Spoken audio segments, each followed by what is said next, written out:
Hello,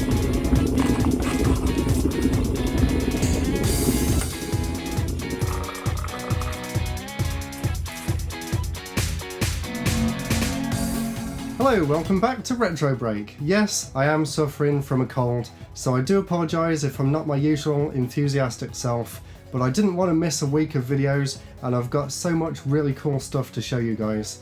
I actually just went to the post box and picked up 3 parcels here, and I can't actually remember what they all are, so let me get a sip of this Lemsip and then I'll open these up, and I've got a load more cool stuff behind me coming up in this episode, so enjoy. So I've just scribbled out my address so I don't have to do any post-editing this time to hide it or anything. So this first one here, I honestly can't remember what any of these are, but it's a second class large envelope, so let's have a look and see what we've got here. I know what one of the things is, I think, but let's see what we've got here. So, oh yes, this is something I forgot about, so this is pretty cool. This is Asphalt Urban GT for the N-Gage. If you saw in my last video, I actually picked up an N-Gage recently from Vintage Gamer, and I know a lot of people really enjoyed that video, so thank you so much for watching that one, and I'm just on the path of collecting some more games for the system. So I will get this one set up in a bit and you can see what it's like, but first let's open it up and we can have a quick look at the box. So there we go, Asphalt Urban GT. I remember playing a similar version of this on my Java-based phone at the time, so it'll be interesting to see how much better the actual N-Gage version is. So I'll definitely give that one a go in a bit. And also, while we're on the topic of the N-Gage, I just picked this up here, which is a MMC multimedia card. Unfortunately though, my computer doesn't actually recognise it because it only actually recognises SD cards. So I'm going to have to try and find a way of getting the computer to recognise this before I can put any games on it, but basically when I've got this set up and formatted properly, it means I'll be able to download any Java games and any N-Gage games that either I can't afford or I just want to try out and see whether they're worth buying the actual full thing for. So hopefully by the time I get round to doing an N-Gage video, I've managed to get this working, and I'll also show you some footage from some of the games that I've picked up for it as well.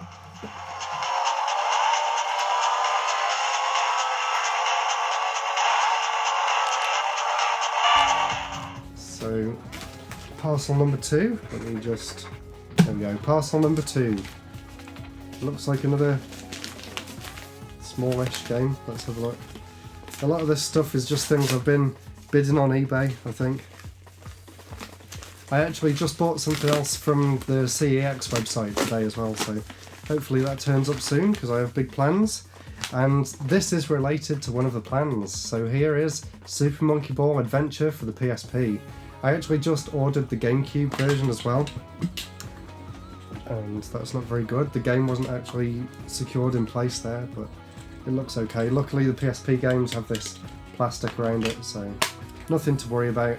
So I'm looking forward to trying this one out, and the reason I'm trying to get all the Monkey Ball games is that I want to do a video on the entire series as a whole, and I'm sure a lot of you know that the later Monkey Ball games don't quite live up to the same standards as some of the originals, so I'm hoping to do a video that goes into detail about what went wrong with the Monkey Ball series and maybe where Sega could take it in the future to improve. So this is another game for my collection. I've got just a few more I need to get, and then I'll get stuck into making that video, so really looking forward to that. Let's get this opened up.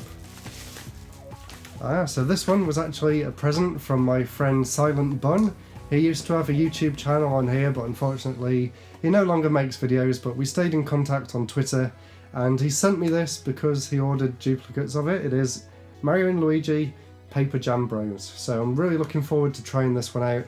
I was a huge fan of the Mario & Luigi series back on the Game Boy Advance and the original DS, but I've never actually picked up any of the 3DS games. So I'm really looking forward to giving this one a go. Thank you so much, Silent Bun, and I would send people to go and check out his channel, but like I said, there isn't really much there at the minute, but I'll put a link in the description anyway because I know he's planning to get back to YouTube at some point in the future, so hurry up and come back on YouTube. We miss you, well, I do anyway. So thank you so much for that. Now there's one more thing that I picked up recently. I got this one from eBay as well, I think.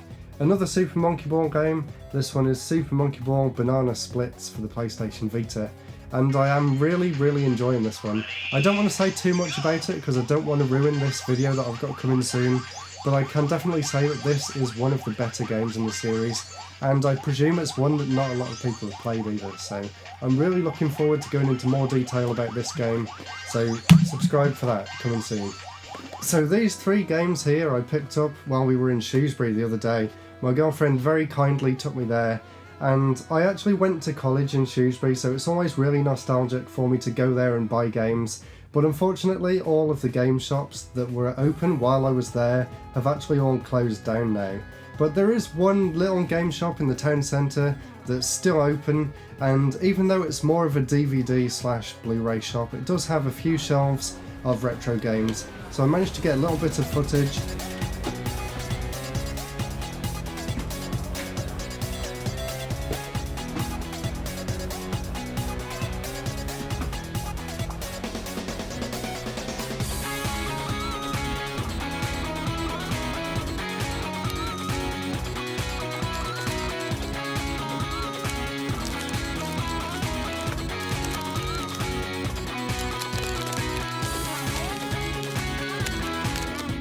And I picked up 3 really interesting games while I was there, so I'll start with the least interesting first. So that one is Bomberman Hardball, and I didn't actually realise it, but this Bomberman game actually does include the classic Bomberman modes as well as 3 other modes. So it's got golf, baseball and tennis, and I think this would be really fun in multiplayer. As you can see, it was only £1.95, so I probably won't end up playing it much, but it's just an interesting game. And it's always interesting to see when companies decided to take their characters and put them in weird spin-off games. Which brings me nicely onto the next game I've got here, which is Klonoa Beach Volleyball for the PlayStation 1. A really unique game. Klonoa is one of my favourite game series of all time, in terms of platformers anyway, and I've always been really interested to see how this one plays. So I've finally got it, and I can definitely say that once you get past the tutorials, which are really slow and not that interesting, the actual gameplay itself is really good. I actually really enjoyed playing this, and it's another game that I think would be really fun in multiplayer as well. So I'm very happy to have this one to add to the collection. And the final game here, I haven't actually started playing this one yet, but I've heard a lot of good things about the Shining series. This one is Shining in the Darkness, and this one actually looks like a 3D dungeon crawler for the Sega Mega Drive. So I'm very much looking forward to giving this one a go.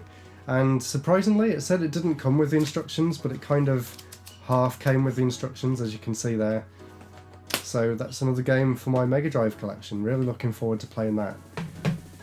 So that's it for the games that I picked up in Shrewsbury. There is something else really exciting that I actually got from work the other day as well. So there's a thing I've got at work called Exchange and Mart, which is basically a thing that people go on there and they just put things that are for sale that they're either getting rid of or they're asking people at work if they have for sale. So it's sort of a sales system that we've got at work, and something popped up the other day and it said Acorn Electron. And of course, me being a huge nerd and a huge fan of the history of games, I had to send him a message straight away and ask, what does it come with, what kind of conditions it's in, and how much did he want for it. So he came back to me and he said he's not really sure what it's got, but it's got a lot of games, some magazines and the system, and it's all in really good condition, but he didn't give me a price. So I asked a few people on Twitter what they thought was a good price for the system, and I went in quite low. I actually said 90 quid, and thankfully he accepted that offer. And when I went round the back of the car park at work to pick it up, there was even more than I expected, and the condition is absolutely immaculate. So I'm really excited to say that I've now got an Acorn Electron and a really nice set of games and magazines to go with it. I plan on doing a full video in the future about the system, and I also want to share some memories of the Acorn Electron, because obviously I didn't grow up with it, but I know a lot of you guys did here on YouTube and on Twitter as well. So if you've got any memories of the system, please let me know in the comments, and I will definitely get round to making a full video about it in the future. So of course, no pickups video would be complete without a few Game Boy games. These ones were actually sent to me by a friend that I've made here on YouTube, and he sent me all these over, so I was really grateful for that, and in exchange I sent him a copy of Mario Land 2. So all the games that he's got here, they're all Japanese games, and I was really amazed that he sent me all these. I really can't thank him enough. So I'm just going to show you a few of them now and share my thoughts and opinions, but I won't go into too much detail. Maybe I'll do another Game Boy collection video in the future where I take a bit of a deeper dive into these, but I have absolutely no idea what this one is. So if you know what this game is, let me know. I'm not even sure what to Google to find out what it is, to be honest, but it comes in an interesting cartridge with maybe some kind of battery in the top there as well. So if you know what that is, let me know. Let me know if it's any good or not. The next game here is the Game Boy Color version of Wario Land 2, the Japanese version, so that's really cool to have. One of my favourite games on the Game Boy, Wario Land 2 is. Another great game, this one is R-Type, a really great conversion of the arcade classic, so I'm really happy to have that. And Rockman World 2. The Mega Man games on the Game Boy were released in Japan under the name Rockman World. The only one I had in the World series before was Rockman World 5, and the reason I had that one is the fact that the English version of Mega Man 5 on the Game Boy is ridiculously expensive. Like, you're talking 80-90 quid just for the cart on its own. So this one's a lot cheaper, and I would really like to get the entire of the Rockman World series just because I'm a huge Mega Man fan. So I was really, really grateful that he sent this one to me. Also here we have... Okay, I have no idea what this one is either, so let me know in the comments when it focuses what this game is here. I think it's a fighting game, maybe Samurai Showdown, something like that. And this one looks like a Hamtaro game by Atlus. Quite a late release for the Game Boy Color, released in 2000. So let me know if you know anything about the Hamtaro games. I don't really know much about them either. I presume it's some sort of Tamagotchi style game. Here's a game I do know a lot about. This one is Kirby's Dream Land, one of my favourite games of all time. Fantastic game on the Game Boy. Of course, this was Kirby's first appearance, and unlike the PAL box art, he's actually pink here, so whoever designed the Japanese Game Boy box art actually knew what Kirby was supposed to look like, so there is that. And here's another Kirby's game. This one, I can't read the Japanese there, but I believe the English name for it is Kirby Star Stacker, so I presume it says the same there in hiragana, if that focuses. There you go. Kirby Star Stacker, really great little puzzle game. And the final game here, another Kirby game. This one is Kirby Tilt and Tumble. Not sure if it's the same name in Japanese, but I absolutely love this game. Unfortunately, it's not playable in a Game Boy Advance SP because the cartridge is like that rather than like that. So you need to play it in a Game Boy Color or a Game Boy Advance. But luckily, now that I've got the backlit Game Boy Advance, I can actually play this game without having to like hold a torch above the Game Boy at the same time. So really, really happy to have all of these games. I almost forgot actually that something really exciting happened a few weeks ago, and it ended up with me picking up all these 3DS games here. One of my friends on Twitter actually alerted me that Argos was having a really crazy sale on some of their 3DS games, but I was at work at the time, so I was really, really worried that they'd all sell out. So actually, as soon as I got that tweet, I locked my computer, I ran out of the room, into the toilets, locked myself in the cubicle, and ordered a bunch of games to go and pick up after work. So I was really glad I did that. I don't know whether they would have all sold out or not, but I couldn't risk it.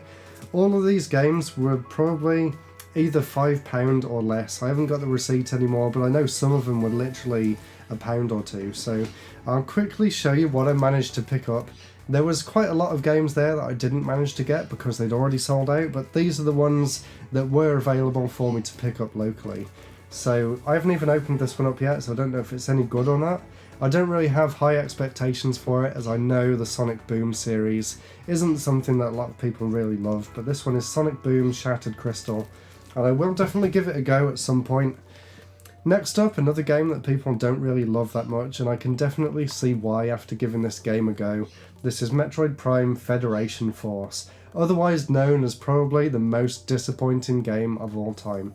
At least when it came to the reveal of it anyway, because when this came out, the last Metroid Prime game was still about 5 years in the past at this point, and people were really excited to get a new one, so imagine their disappointment when this is what Nintendo announced.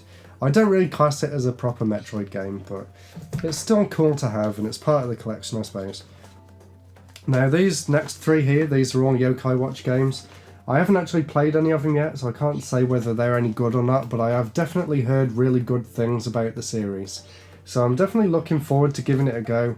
I don't know whether I should start with the first one or just jump straight into the second one, but for about £2 each I really couldn't pass up on the opportunity to get these. And they were all brand new as well, all these games were still completely new and sealed. And it's just insane that they were getting rid of them that cheap. I hope the same happens with the Switch towards the end of the Switch's life. And I saved the best till last. This one is Fire Emblem Warriors, and I've put quite a bit of time into this now on the 3DS. And as you can see, it's only for the new 3DS, so if you've got an old one you won't be able to play it, but I am really impressed with what they managed to do with the limitations of the system. It's really, really good. I mean, it plays really smoothly, there's still a lot of enemies on the screen at once. Really, it's not that much worse than the Switch counterpart, so I just had to come and show you guys all these games that I picked up from Argos because I was super excited to actually be able to get them this cheap, but I guess that's what happens towards the end of a console's life. It happened towards the end of the Wii's life as well, hence the many Wii games that I've got back here. So just before I finish this episode, and just before I lose my voice completely, like it says in the title, I'm going to share with you just a few of the plans that I've got for my channel coming up later this year. So the next video that I'll be working on after this one is a look into the game streaming service called Antstream. They reached out to me and asked me if I wanted to take part, and at first I wasn't really sure, but I've given it a little bit of a go and I've decided that I'm going to make a full video on it so that you guys can make up your own mind as to whether it's something you'd be interested in or not. Basically, it's a retro game streaming service, and they've reached out to some creators here in the UK, and they've actually put all their old arcade Commodore Spectrum games onto this website that you can actually play, but I'll cover all that in the episode that's maybe coming next week. And there's a bit of a Q&A on there as well. I asked on Twitter what some of you guys want to know about it, so look forward to that one coming out possibly at the end of next week. Also coming up soon in the next few months, I'm going to Japan halfway through March, so after that expect loads of videos from while I was there. Of course, I'll be going around Akihabara and taking some video of all the game shops that are there, so definitely look forward to all that. If there's anything in particular you'd like me to look out for while I'm in Japan to show on this channel, definitely let me know, because I'll be taking all my camera equipment and stuff, and hopefully I'm completely better by then and I don't sound like this. So really looking forward to going to Japan, of course, and I have a lot of plans already, but let me know if there's anything else you'd want me to take a look at when we're out there. And as well as that, I also mentioned the Monkey Ball series review / analysis style video that I'll be working on soon. So I've got a few more games to get for that, and then I'll be putting all that into one big video coming soon, so I hope you look forward to that. And I've also got a few other game series videos that I want to do in the future as well. And there's a lot more game shops that I want to visit, so if you enjoyed my game shopping trip in Birmingham that I uploaded last week, there's a lot more of that style video coming as well soon. So thank you all so much for watching, and a big hello to all my new subscribers who joined from the last few videos. It's really cool to see all you guys here. Let me know in the comments below what kind of videos you'd like to see on the channel as well, because of course I have my own plans, but I want to make sure that everyone watching really enjoys themselves as well. So let me know what you guys want to see. And I'm going to end the video there, and I think I'm going to go and take a lie down after this. So thank you all. Don't forget to comment, subscribe. There's links in the description to Ko-fi and Patreon. That's it. I'm done. Goodbye.